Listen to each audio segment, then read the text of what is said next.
Another puzzle for you.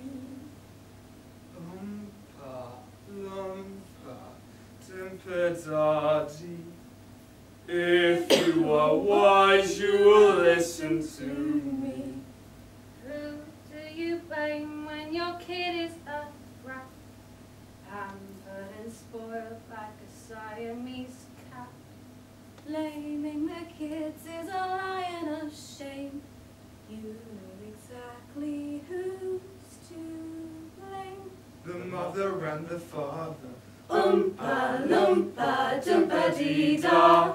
If you're not spoiled, then you will go far. You will live in happiness too, like the Oompa loompa doompa dee doo.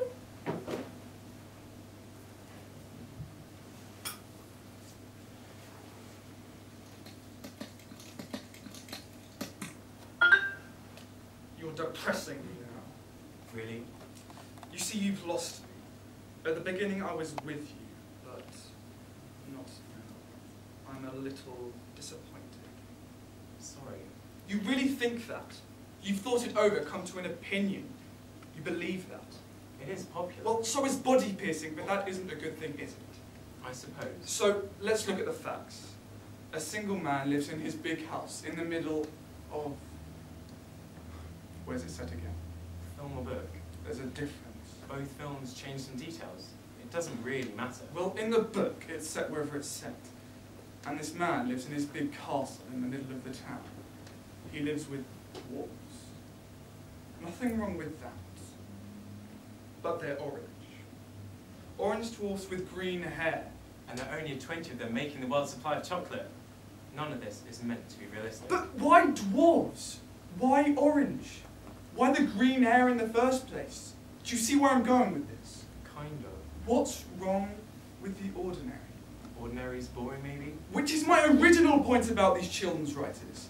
As if a little boy who shares a bed with his grandparents, or of them, Yeah. as if ever in the real world he'd inherit this extraordinary chocolate empire. You know, in the real world, it's that fat German boy who falls into the lake at the beginning of the tour. In the real world, he's the one. I think I might have This to... is how it really ends. He falls in. His father gets these big-time lawyers to sue the shit out of Willy Wonka. They look into his shady past, his very dodgy personal life with those orange midgets. He's dragged through the tabloids with paedophilia ringing in his ears. They make shit out of him. Willy Wonka is no more. He's done. He's now doing 25 years in a high-security prison, being passed around his fellow prisoners like the proverbial box of Quality Street. On the outside, the Germans win, because let's face it, the Germans always win. That fat German kid... His name is Augustus. Right, Augustus. Well, he inherits everything as part of this settlement. He gets it all. And because he's such a fat glutton, he can't stop eating all this chocolate. The more the Oompa Loompas make, the more Augustus eats. He's 18 years old and 40 stone. One morning, he wakes up, reaches for the television remote and dies of a massive coronary sclerosis. That is the real world. Do you understand? It's only a children's story. It's a lie! What's the point? What are they telling us? What are who telling us? Adults, our parents, Harry fucking Potter. In the real world, he's still under the stairs. He's a 30-year-old retard who developed his own under-the-stairs language. The point is, Yes? the point is that children don't want to read true stories. What child wants to read the news? It's important we dream of escape. Fuck off. Life is too short. If the world is going to evolve in any way, children need to be told what's really happening. Cold, clear facts. That's what's taken us down from the trees. That's what powers our economy. They're metaphors. The writers are expressing important issues through creative waiting. Expressing it all! You see, you're depressing me again! Fuck's sake. Do you really think any 8-year-old finishing reading Charlie and the Chocolate Factory thinks anything other than, I love a never-ending gobstopper, Grandpa? Listen to me, John. It's Jack. They're trying to keep children young. Adults, publishers, Harry fucking Potter. They don't want children thinking for themselves. They see us as a threat. They want to keep everything fantasy.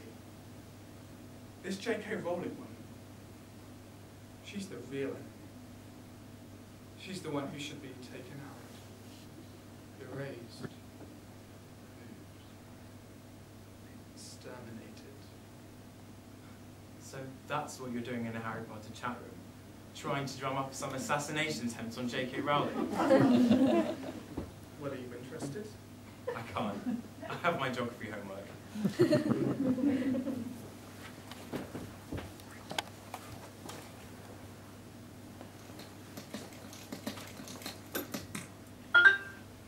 But I was younger then, and she just came on the scene, remember? Yeah. You're 6 years of age, and that's a critical age. Oh, definitely. And that video of her at school, in her school uniform and pigtails, She looked lovely. you wanted to be her, didn't you? Did she have her tits done then? That was much later. They were still a decent size though. A B cup, definitely. But at 6, you wanted to be her. And that video, wasn't it a bit creepy? In hindsight, that thing she was doing with her tongue, it was very sexual. We didn't notice. It wasn't for the kiddies. It was for the older brothers and the daddies. She's at school, in her school uniform and pigtails, and flicking her tongue in and out, but it's subtle, sticking it in and out like a little parrot. It was a bit seedy. So I'm watching that video, and I haven't seen it since I was 6. And I have to say, I felt betrayed by Britney. You know how all her songs and videos were about that journey from girl to woman? Yeah. And it sort of felt good, didn't it? Like Britney Spears was a part of your puberty. Yeah. I remember being on my first period and listening to Not a Girl, Not Yet a Woman and thinking, thanks, Brittany. My sentiments exactly. She felt like a spokeswoman. Yeah. But as I watched Hit Me Baby one more time, and all that sexual stuff with her tongue, and just how cropped that crop top Did was, she have her belly button pierced? probably, Sorry, go on. I started to get really angry over that betrayal. It's no longer Britney who's talking to us, but some pervert record producer who's got this vision, this dream of turning every 6-year-old girl in the Western world into a tongue-flicking, crop-top wearing, belly-button pierced temptress. Did you have your belly button pierced? Yeah, of course. It's not as bad as you think. But anyway, Britney! Right, Brittany. Don't you think a lot of fans began to feel that betrayal? We both did. And maybe that's why her career died a slow death. She lied to us. Don't think it had anything to do with her music being shit, do you? A little bit.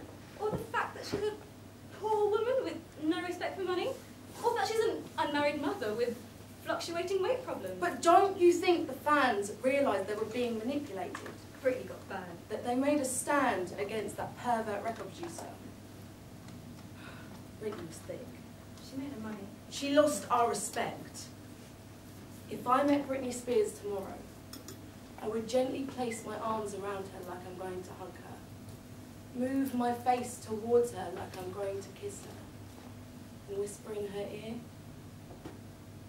Britney Spears, you sold my childhood soul. That's cruel. You sold my childhood soul. And then I'd smash her in the face. And what would Brittany say then? Hit me, baby, one more time. Of course. Her day of judgment will come when some girl will stop her outside Burger King and say, you sold my childhood soul, bitch. I'd better go. It's been nice talking to you, whoever you are. Can we talk some more? I had an argument with my bitch mother and I'm feeling terrible. Okay. What do you want to talk about? Murder.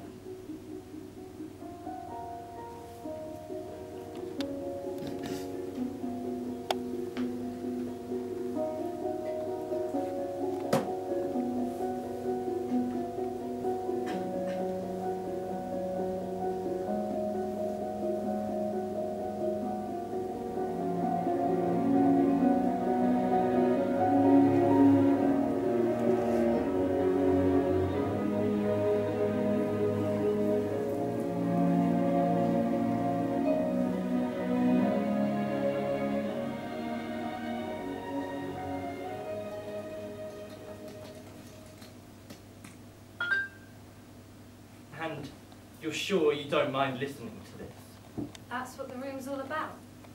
But you'd say, if it was too annoying, too boring, too draining perhaps. I don't mind listening. I'm not sure if I should even be here. I'm not sure whether it's that serious yet. There isn't a scale of depression here. All you need to know is that there's someone here that you can talk to. So if you want to talk, Jim, talk. If you don't want to talk, then don't talk. Right, I'll talk then. Don't be nervous. Okay. So, I'm a Roman Catholic, and it's last year, and it's Easter. And every year our parish does a passion play at our local church. My mother is very active in the church. She's the Virgin Mary. Which should make you Jesus Christ? No, in the passion play, she's the Virgin Mary. I understand. My whole family is active in the church. I have 3 older brothers. They're broad, not like me. They play the 3 Roman soldiers. They look the part. One year, my brother Derek went too heavy on Jesus and actually popped one of his right knee out. It was a mess. Anyway, so it's the afternoon, and I'm in my room, and my mum comes running up with this terrific news. Like, I'm getting a stab at playing Centurion. But this is when she says I have the part of John. Well, John's a great part. Yeah, but he's a bit gay. How do you mean? I mean, I've got nothing against gay people. Wait, St. John was gay? Not historically, but in our church it's the more effeminate guys who get the part of John. Oh, I understand. Anyway, like I said, I've got nothing against gay people. I respect the gay community. They're tough, they know their own mind, and they don't care about standing out, you know. But I'm not like that. I'm not like that at all. I'm just sap with no bottle who knows nothing. I'm not good enough to play the gay icon that is St. John. In a million years I couldn't get away with those lime ropes. Lime? Yeah, it's a kind of unspoken thing in the parish. It's all a bit weird. Right, carry on. So, we're in rehearsal with my mother as the Virgin Mary, and I've got to get all emotional with Jesus dying on the cross. And when Nick says to Mary, "Woman, behold your son," at this point, I'm supposed to break down because I basically know that Jesus is just about to croak it. But I'm getting all nervous because basically I'm a terrible actor and I'm all blocked up. Emotionally blocked? Exactly. I understand. So I tell my mother I want to drop out the play. I say it quiet so the others don't hear. But she starts shouting at me, saying how typical it was then. Did I have a backbone? And why wasn't I like my 3 older brothers? And all this shit. But then she says, I'm just like my dad. But what would I know? I haven't seen my dad since I was 6. But she starts shouting. He's just like your dad, Jim. Just like your dad walking out on things. Walking out on me. You're gutless. I mean, why did she have to bring up my dad in front of all those people? Why? So, it's the Passion Play proper. And I'm kneeling looking up at Jesus. He's doing a wonderful job dying on that cross. This guy, Nick Lawson, he's into amateur dramatics in a big way. I once saw him in a production of Aladdin playing the Widow Twankey, and I swear to God, he was hilarious. But as Jesus Christ, even better. But not in a hilarious way. I understand. Anyway, it's Nick's line to me, and my mother's coming up, and I'm still furious with her about the other night. "Woman, behold your son," cries Nick. At this point, I wasn't so sure if it was his great delivery, or just thinking about my mother being my mother, but I start to cry. I'm crying real hard, and funnily the night's about St. John, and I completely upstage Nick's crucifixion, and everyone's wondering when I'll be alright to finish my gospel. Anyway, it's the end of the play, and my mother's in the sacristy having a lemonade. I started to think why I was crying back then. I was crying because my mother doesn't like me. If I really remind her of the man that she left us at 6, the man that she hates, then maybe I I should run away too. But where? Where do I go? The rule of the room is we don't give advice. Fine. So, have you got any problems you'd like to share? I just listen. No problems. Well, yeah, but I prefer to listen to other people.